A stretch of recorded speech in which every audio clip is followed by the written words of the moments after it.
Beethoven y su influencia en la música clásica. Para entender por qué Ludwig van Beethoven fue y será influencia indudable para los artífices musicales más destacados de la historia, vale mencionar brevemente el contexto en el que surgen sus composiciones y cuáles fueron las especificaciones que marcaron su gran creación. En primera instancia debemos señalar que el mundo en que nació Beethoven era un ambiente de guerras. El espíritu de la revolución en Francia se extendió por Europa, proclamándose los ideales de libertad y de los derechos del hombre, y la capital del imperio estaba infestada en un ambiente de zozobra y expectativa que no fue ajeno a Beethoven.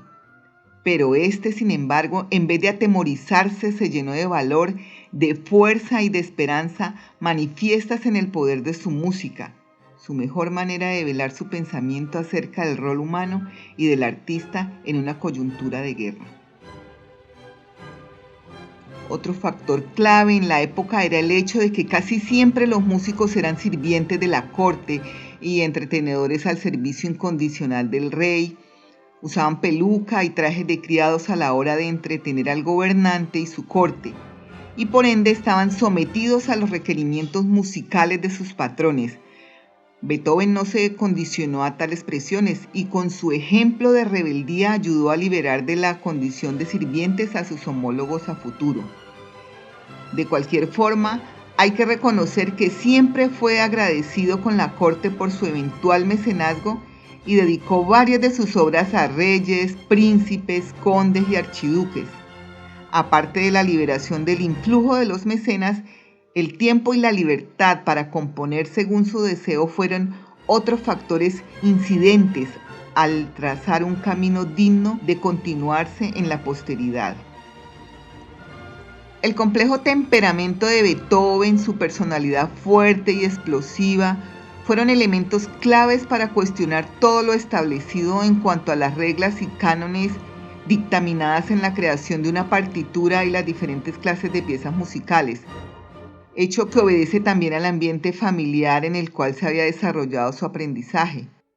Entre algunas de las novedades técnicas de Beethoven podemos mencionar que usó acordes que nadie se atrevió a usar, transformó la sonata en sus movimientos, presentó la sinfonía en un concierto como pieza principal, incluyendo a su vez coros, revolucionó los tempos y creó otros nuevos. También alargó la duración en los movimientos y la música en general. Dejó de ser de carácter tranquilo, alegre, limitada para escuchar y amenizar, y en contraposición creó música revolucionaria para despertar, pensar, actuar y rebelarse contra toda clase de sistemas en general.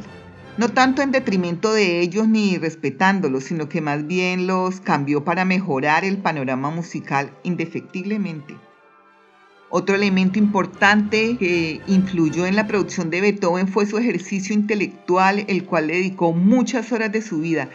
Entre sus preferencias se hallan filósofos como Plutarco, Immanuel Kant, el suizo Jean-Jacques Rousseau, el barón de Montesquieu, poetas como el alemán Friedrich Gottlieb Klopstock, el alemán Friedrich Schiller, que es el autor de la Oda a la Alegría, utilizada en el coro final de la Novena Sinfonía, y el poeta alemán Johann Wolfgang Goethe. Este último escribió Egmont, una tragedia para la cual Beethoven compuso 10 piezas de música incidental del mismo nombre, Egmont, opus 8. La lectura de estos autores ampliaron su comprensión acerca del sentido de la vida y le dieron argumentos y elementos poderosos para ser aplicados en sus composiciones. Finalmente, no debe olvidarse la sordera de Beethoven, otro factor que incidió grandemente en las últimas obras, las cuales son las más importantes según algunos expertos. Respecto a su pérdida del oído se hablará a profundidad en un próximo audio en este mismo canal. Esta abstracción de la realidad, este viaje de concentración en su interior y su agudeza visual respecto a la naturaleza también constituyen motivos para los músicos posteriores en cuanto a lo que es posible hacer respecto a las adversidades, haciendo gala de gran fuerza interior Si esta es la música que compone un músico sordo, cualquier cosa es posible. Todo lo anterior nos sugiere que la influencia de la música no se refiere únicamente a las piezas musicales en sí, a su construcción temática, a la conformación de una gran pieza musical o a su base melódica, sino también a modelos intangibles pero relevantes a la hora de componer. A continuación referiremos a algunas figuras representativas de la llamada música culta que mejor patentan la influencia de Beethoven, dado que sería demasiado extenso mencionarlos a todos. Para facilitar su ubicación en el tiempo y en la época, se dará de cada uno de ellos la fecha de nacimiento y la fecha de muerte respectivamente. Franz Liszt, el famoso pianista húngaro, 1811-1886, le escribe una carta a von Lenz en 1852 en la cual puede leerse: para nosotros músicos, la obra de Beethoven se asemeja a la columna de fuego que guió a los israelitas a través del desierto, columna de nube para guiarnos de día, columna de fuego para iluminarnos de noche, a fin de que avancemos día y noche. Su oscuridad y su luz nos indican en igual medida el camino que hemos de seguir. Cada uno de ellos son un mandamiento perpetuo como una infalible revelación. Beethoven inspiró a su vez a Robert Schumann, quien fue un compositor, pianista y crítico musical alemán, 1810-1856. Este fue un ferviente admirador de Ludwig y uno de los acompañantes en el funeral del compositor. La Fantasía en C o Do, opus 17, compuesta en el verano de 1836, es una obra de pasión y profundo patetismo imbuido del espíritu de Beethoven. Se dice que Schumann tenía la intención de utilizar los ingresos de las ventas de la obra para la construcción de un monumento a Beethoven, quien había muerto en 1827. El primer movimiento de Fantasie contiene una cita musical del ciclo de canciones de Beethoven, Andie Ferne Goliet, opus 98. Según Franz Liszt, quien interpretó el trabajo para Schumann, dijo: es un trabajo noble, digno de Beethoven, cuya carrera, por cierto, se supone que representa. El trío para piano opus 17 de Clara Wieck, más conocida como Clara Schumann, hay una referencia directa a Beethoven. Se trata de la melodía A la amada lejana en Lied del músico alemán. Clara solía introducir obras complejas en su repertorio, como es el caso de las sonatas Appassionata o Hammerklavier de Beethoven, la cual hizo por primera vez en Berlín con la primera de ellas. Valga mencionar que Clara Wieck fue pionera en imponer la interpretación de los conciertos de memoria, es decir, sin partitura, como lo hacen la mayoría de las solistas en la actualidad. Los invito a estar pendientes de este canal, donde próximamente se hablará de las mujeres más relevantes en el mundo de la música culta. La música de Beethoven era el punto de partida de una nueva escuela de música, el romanticismo, que estuvo ligada a la Revolución. En abril de 1849, al calor de la Revolución en Alemania, el joven compositor Wilhelm Richard Wagner, 1813-1883, fue un compositor, director de orquesta, poeta, ensayista, dramaturgo y teórico musical alemán del romanticismo. Para Wagner, Beethoven se convirtió en una notable inspiración al escuchar la Séptima Sinfonía y posteriormente la Novena Sinfonía.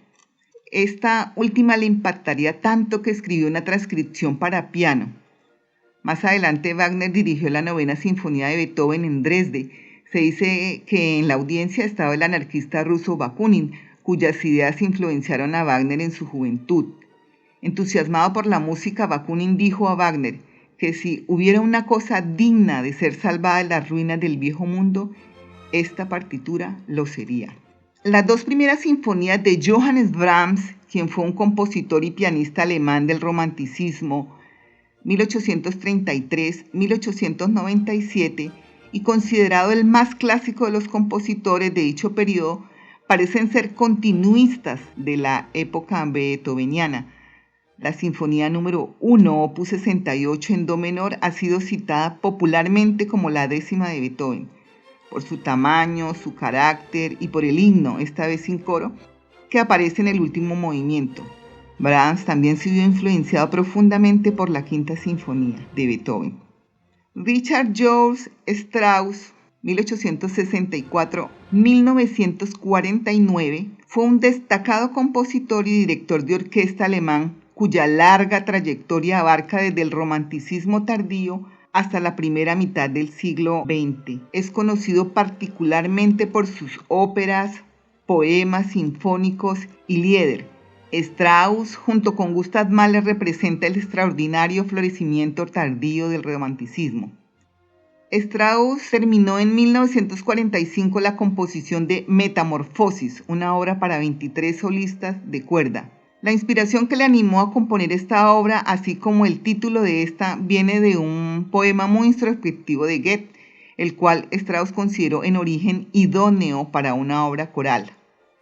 La partitura termina en una cita de la marcha fúnebre de la Sinfonía número 3, Heroica, de Beethoven, acompañada por las palabras In Memoriam. La Sinfonía Alpina, en 1915, una pieza de descripción de la naturaleza, en este caso de las montañas que forman los Alpes, en cierta forma emula el estilo de la Sinfonía Pastoral de Beethoven, aunque con una inmensa orquesta y un gigantesco despliegue de medios.